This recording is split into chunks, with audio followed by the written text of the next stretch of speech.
Building a great company is not easy. In order to do it, you have to make sure you've got the marketing right and you've got the people right. Those are two very, very important elements. Today I'm here with Karen Broadwater, the president of Iron Tribe Fitness, which has dozens and dozens of locations across the nation, and she's in charge of the entire operation. Her and Forrest have done an incredible job of building not only a great culture, but also a great product and service for their members. And in this episode, I'm really excited about it because Karen, who I think is one of the best I've met in this, really talks a lot about how to build a great company culture, how to bring on the right people, how to do it in a way where you're actually building a lean team, meaning you're not spending an absorbent amount of money in order to get great people, but then also how to have tough conversations with them, how to use KPIs in order to not only hold them accountable, but also to set targets with them and measure their success and how they're doing in the company. We also dive into marketing a little bit, where we got a chance to talk about increasing pricing and what her strategy is, how she does it, what her thought process is for it, and then also how to constantly make the product better and making sure that the people are doing the right things right by including secret shopping, where she actually has people come into her studio or make phone calls to be able to test as acting as a member to see how her team responds and what the overall experience is. Does it match what she built or does it not? So I'm very excited for you to hear this episode and watch this episode. So on to my interview with Karen. What's up, Karen? How you doing? Hey, good. How are you? Man, I'm so good. I feel like this is well overdue. Yes. You've been on stage at GSD our conference, what, 2 times, 3 times? Yeah, twice. Yeah? Yeah. And you are a facilitator in our program, so you really help with helping a lot of gym owners succeed. But here at Iron Tribe, you're the president of Iron Tribe, and I've really gotten to know you really, really well, and I've always been so impressed by how much you understand the business of the fitness business and how much value you put on culture. And you just celebrated something, what, yesterday? Yep. What did you celebrate? 12 years with Iron Tribe. 12 years with Iron Tribe. Yep. Okay. And now here's the cool thing. Are you the only one that's been here for like 8 years, 9 years, 10 years? No, we have multiple. We've got another 12-year coming up. We have 2 11 years coming up, 2 10 years, a bunch of 8s, 9s, everywhere in the range. That's not an easy thing to do. No. Not in this industry and not in this generation. Right. So you're doing it. So we're going to talk a little bit about like, what are some of the things that you do to really get the culture to a great place where we can see some of that tenure?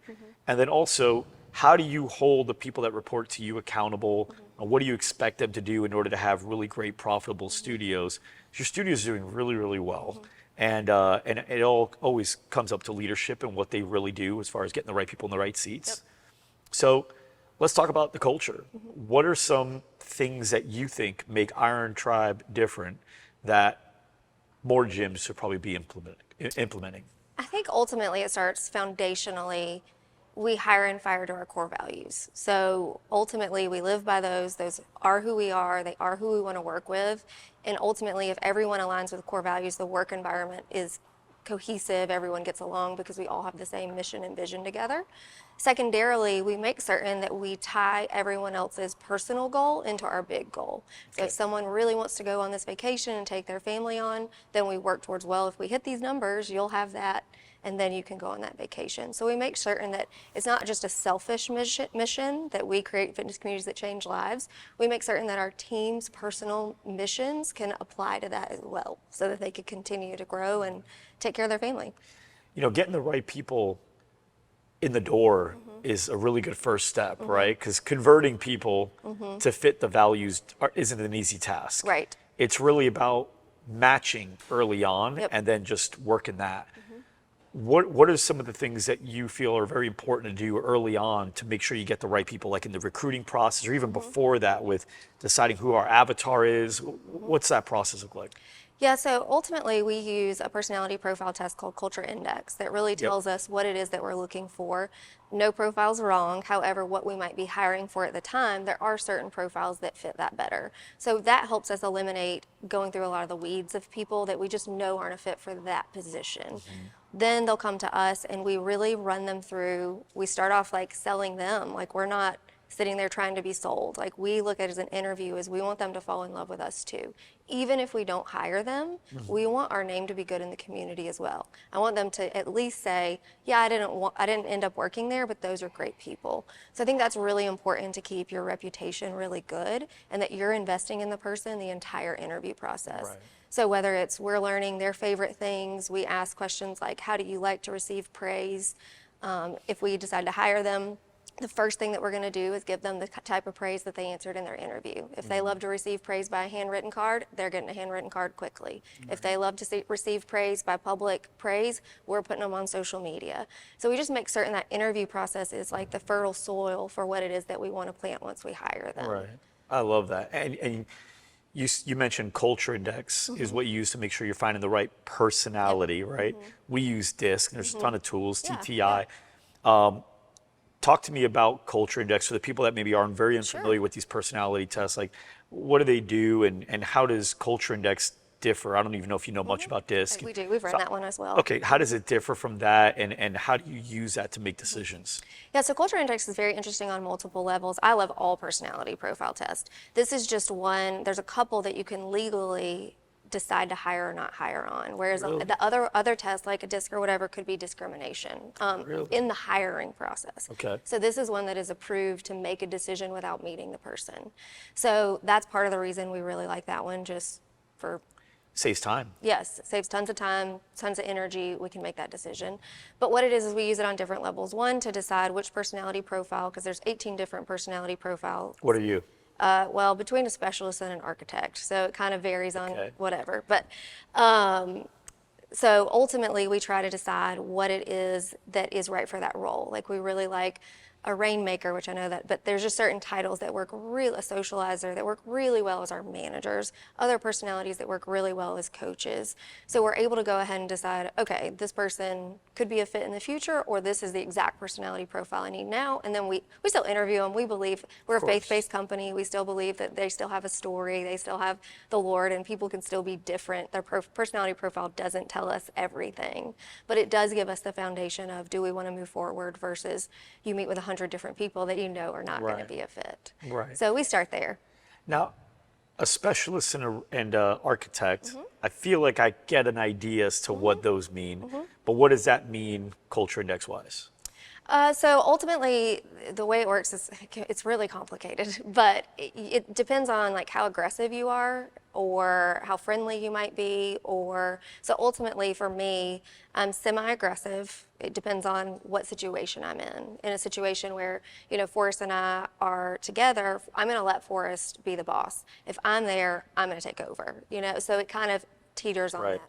Ultimately, I'm not, it's funny because my biggest thing is people, but I'm not a natural people person. So on the culture index, it's very low on the people spectrum. Similar to Matt. Yes. Matt Yeah. So Matt and I have the same disc. Yeah. Okay. So Matt is my COO, and he's been on the show a few times. Yes. Yep. Same disc. But then also, like, as far as I really enjoy change, most people don't enjoy change. So mine's very high on, I love change, I love transition, I love, which I have to calm it down in the business because nobody likes change. Yeah, Unless you win the lottery and everybody likes change. Right. And then as far as details, I'm really good at details and strategy. So the personality profile as a whole is very strategic, very integrator, but then can like take a picture and then put it into action. So now, as the president, which is in Traction, that's like the integrator, right? In loudrumor, we call it the builder. Yes. You've got Forrest, which would be the visionary or the creator. What's his culture index? What are his names? So he's an architect, but he's so there's difference. So he's a large architect. So from one dot to another is really big. So what that means is it's very obvious that he's an architect, and he has a very big spectrum of how it works. So ultimately, big visionary, very aggressive, less on the details, but can do the details. Right. Uber introverted, like all the way. If you do Myers-Briggs, he's like on the 0. Is he really? Yes. I wouldn't catch that. He works at it then. Yes. Oh, absolutely.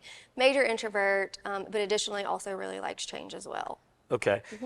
Now, for you in this role, And this is really great for people that are COOs at organizations, or even if you're like the studio manager or regional Absolutely. manager, just somebody that's got to work with another person where your talents are very different, your skills Yes. are different. How is your relationship with Forrest? Like, what are the things that I would say could bug you about him, and what are Yeah. the things that could bug him about you? Yeah. And you guys have to learn how to work through that together. Yeah, I think we're over the hump of those now. We work amazingly together, but thankfully he's always invested in clear communication for us. So whenever we have butted heads, we've brought in someone from the outside to talk through it with us, because it's really important we get along, right? For a long time, I think the things that bugged us the most about each other were the same things but different. So meaning he would sit in on meetings with me and the team, and he doesn't really always want to be in them. And he would take it as if he didn't sit in on them, then I thought he wasn't involved and didn't trust me or whatever. But I thought he's sitting in on them because he doesn't trust me. So, but really he doesn't want to be there and I don't want him there, right? Yeah. But so ultimately we had to have this communication of you be the visionary, I'll be the integrator, whatever you want to be involved in, but we've just got to communicate of what each other's needs are. So we made commitments even this year. One of his commitments is to step out of the way, just be, and he's always out. I mean, we work really well together, but my goal is to push him out of any integration work at all. He doesn't need to be involved. He's a great visionary, he's a great leader, and he needs to do what he's really, really good at. And that frees me up to do what I'm really, really good at. And I think a lot of integrator visionaries don't yet trust each other on that level. Forrest has always let me fail. Always. He doesn't swoop in and clean it up. He will support me. He'll give me advice after I failed or whatever.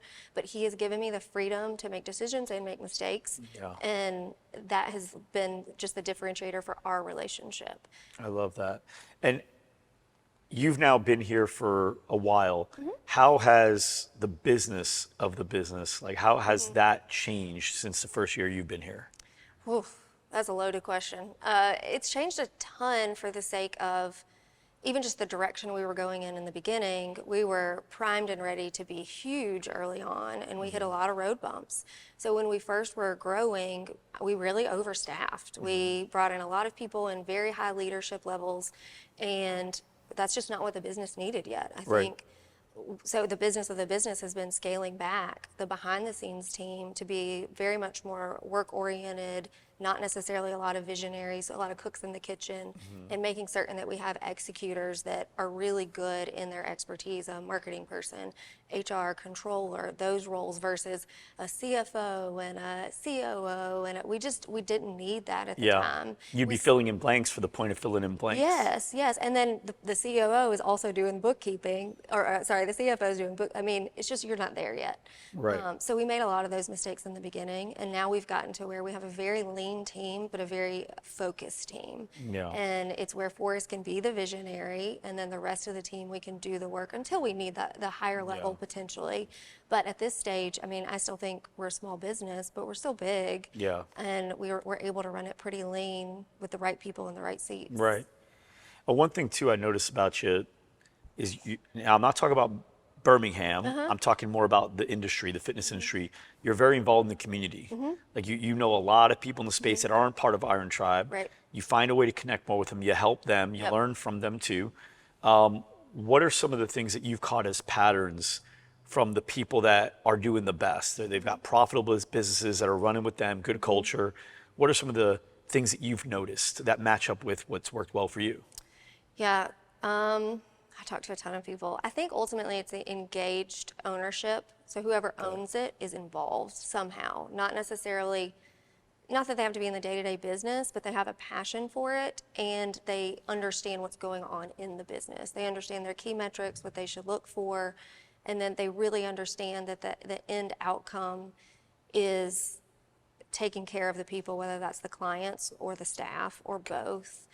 I think those are the most successful I've seen financially. Now, I think there's other ways that you can be successful in the fitness industry, but that's a good indicator that you're successful in all areas. But yeah, I definitely think it's definitely engaged owners, which means they've set a mission, they've set a vision, they're living it out, they're holding their team accountable, they have clarity. Clarity goes on all levels. Yeah.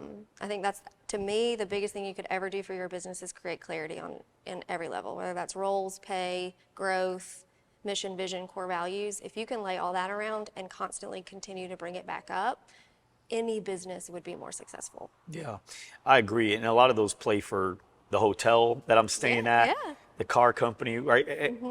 These are things that are staples Yes. that work in business, period. That's why books like Traction and Scaling Up, they're not geared for a particular like industry. Yes. It's like, look, this is business. Yep.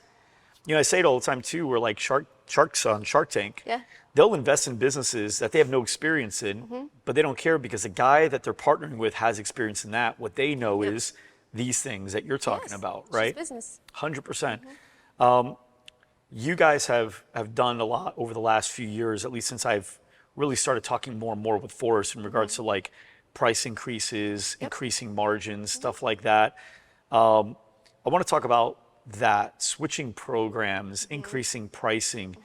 How do you and your team strategize around that to make sure you have the most effective outcome? Because what we don't want is what? The cancellations, the freezes, the complaints, employees not being on board and not supporting it. So how do you guys game plan and strategize to get the best outcome? Yeah, so ultimately what we do, so a lot of times we decide, you've heard my whole I decide, we decide, all the things Yes. metrics. So there's a certain But they things- haven't heard it, so we're okay to hear it again. Well, ultimately, there's a lot of things that we decide that we'll just decide in the company. And there's other things we want to include people in on, but we're still going to decide. And then there's other things like big decisions. There's other things we're going to discuss and they're going to decide. And then ultimately, our people can make decisions as well. So we look at it the same way with when we roll out plays, price increase, things like that. I want to discuss that with the team first. I'm not going to dictate that. Now, are we going to do it? Yes. But how are we going to do it? Everyone's going to speak into that. And we did with the price increase. Right. All of our managers were in a room. They got the letter that we were planning to send out before we met on it. They came in with all their feedback. We argued, there's people against it, there's great ideas, and then we end up refining it until where it's to a place that at minimum everyone feels heard. Whether we end up agreeing or not, we're going to leave the room and agree. We're going to all go in on it. We're going to prepare for it. The great thing is too, is in the room of the things that we don't agree on, now we know we have a problem that we need to role play. So if someone doesn't agree that this client is going to blow up, we're going to role play that client. Yeah. So it fills the gaps for not only the decision, but how to execute on what might be the problem in it. And when you say like, okay, at the end of this, we're going to agree, do you really mean more like, look, even if you don't agree, you're committing as if you agree, as if it was your idea? Yes. Because people are still 1000%. going to not agree. Yes. Because they don't see it Yep. or they don't understand it. But we got to make a decision at some point. We got to Yes. move forward. Yep. Okay, so just commit as you agree. Yeah, we say like, look, options are this. You agree, you commit as if you agree, or you go. Yeah. I love that. Because we need to be on the same page. Yep. We need to at least be all on board with it. What are some of the challenges that you've had but overcome when it came to increasing this pricing? Like, did you have to deal like with any of your clubs, members not really being on board with it, or employees like really fighting you on it? And maybe not this particular round because you've gotten better at it, but maybe in previous rounds, like what have you learned the wrong ways to do it and how to do it better? Yeah, so we've learned timing is everything. So you've got to pick the time of the year that you're going to do it. How do you decide that? Well, I mean, Christmas is a terrible time to do it. Yep. New Year's is a terrible time to do it. It's also terrible if you're trying to promote something else internally. Like we do a Bring a Friend month every April. It would be silly for us to also overlay a price increase at the same time. The communication's not clear. Right. So I think picking the right time that not a lot of other things are going on so that the communication can be clear, but also our staff does a lot of physical reach outs during that. It's not just a letter that comes in the mail. They're also going to follow up and make sure you Right. got it and have a meeting. So my staff needs to have free time during that season of price increase as So well. the most recent time you did it, when did you do it and why did you do it that time? October. And why? Well, we knew we had already done an external price increase, which I think is also very For important. new members that are New coming members in. for a couple of months already were on our new prices. So even when we give that messaging, it's nice to say, we've already been selling it at this price.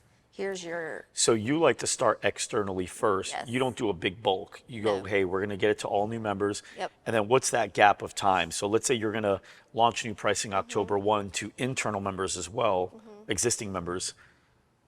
If that's October 1st, when do you increase pricing on external, the upcoming members? no less than 3 months. Okay. Yeah, so it's not an extensive amount of time. Yeah. So about 3 months. Mm-hmm. Now that gives your employees a chance to see, like, yeah, people are buying it. Yep, yep.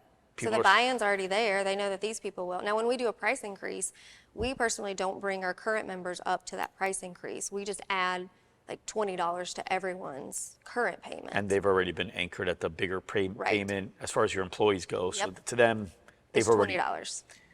That Yep. makes sense. Yep. I talked to Forrest about ancillary sales a little bit, but I didn't dive too much into it. How focused are you as the president on making sure that ancillary sales, whether that's supplements, retail, on making sure that your stores are getting those implemented? And how do you get that to get to a higher level where everyone's 10, 12%? Yeah, so that's a number that we look at every day, really more in depth every week, because it is important, because it's so easy to get that extra money, right? It's your clients are already in the gym. I say it like if you get a new pair of shoes, all of a sudden you kind of run faster. Right. I feel the same way about supplements. Like if you get supplements, maybe you work out a little harder. So it's something that's just so like harmonious with each other. Right. It just makes sense. So looking at the numbers and then creating strategy weekly. So we have a managers meeting every week. We look at how close they are to goal. So they have a goal and then they have a product goal. So if they're off on their product goal, they have to write down a strategy immediately. Is that 40 canisters of protein? Is that 6 t-shirts? What is that? Just so I believe, like the reticular activating system is real, right? Yeah. So if they have to write it down on paper and then they go back in their gym, instantly it's like 40 canisters of protein, 40 canisters of protein, whatever it is, just to make it more real each week.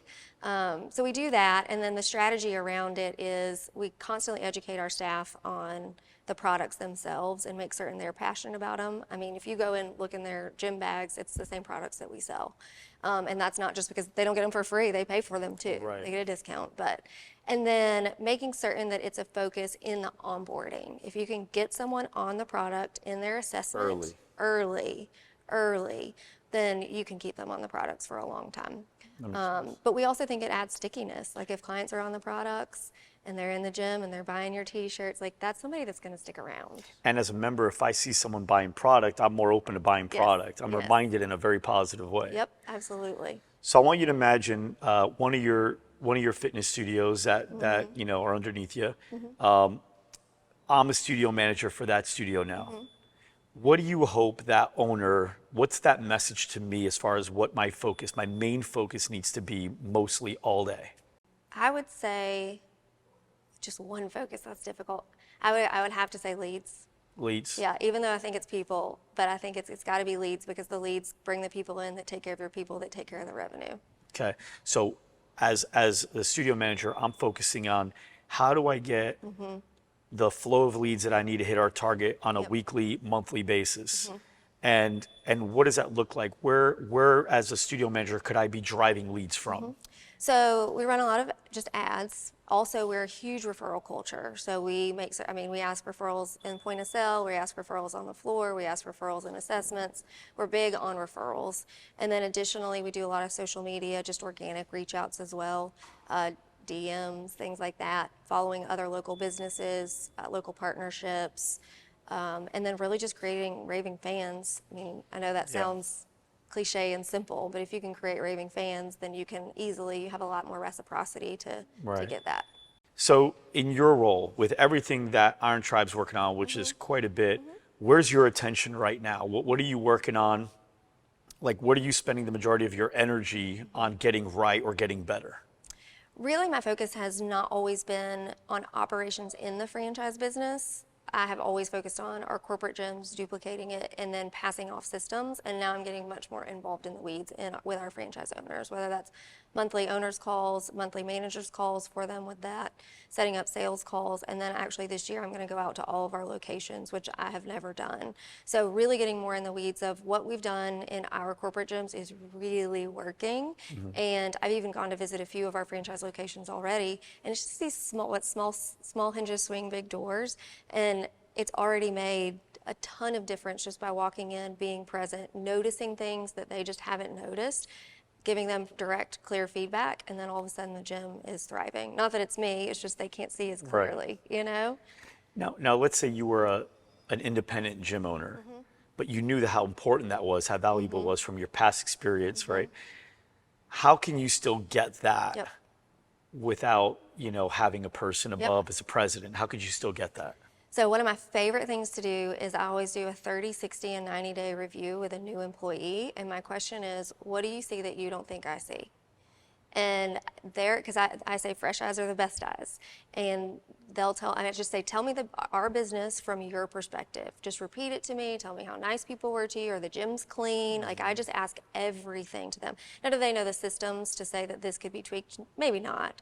But I have learned, even as small as, I wish there was a video on how to work the clocks, because I always have to ask each coach how to work a clock. Small things that you're like, I would have never thought of that. Yeah, it But bugs them on a daily basis, Yes. but for you, it seems like something that wouldn't be a thing. Not a thing. So asking new employees, I think, is a great place to start. Now, otherwise, if you don't have that, I think secret shoppers are the second best place.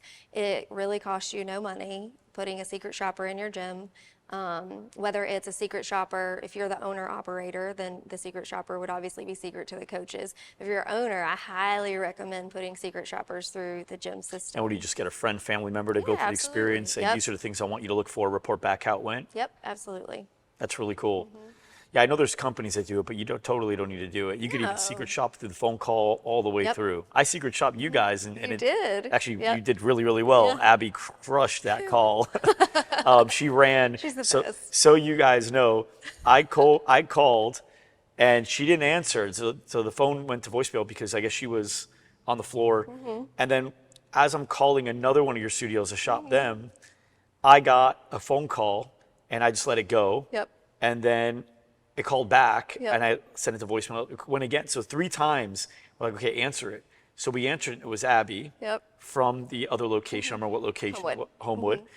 And she was telling me, she was answering all my questions, but what I didn't know until later was she was running from the outside of the gym where she was because it was so loud in the gym. She didn't want me to Just have a yep. bad experience on the phone.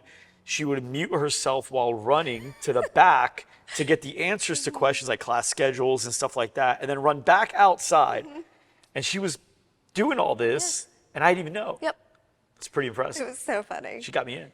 Well, when we listened to the recording, Jenny, even our Oh, you controller. listened to it? Yes, and Jenny was like, she sounds like she's nervous. And then we found out, no, she was running. She was out of breath. She was totally running, she said. Yeah. Yeah, she's in great shape, so she was just running fast. Yeah, it was so Awesome. funny. It was Well, so Karen, fun. I really appreciate you taking the time and Yes. letting me come down to your home here Oh, yes. and learn more about Iron Tribe.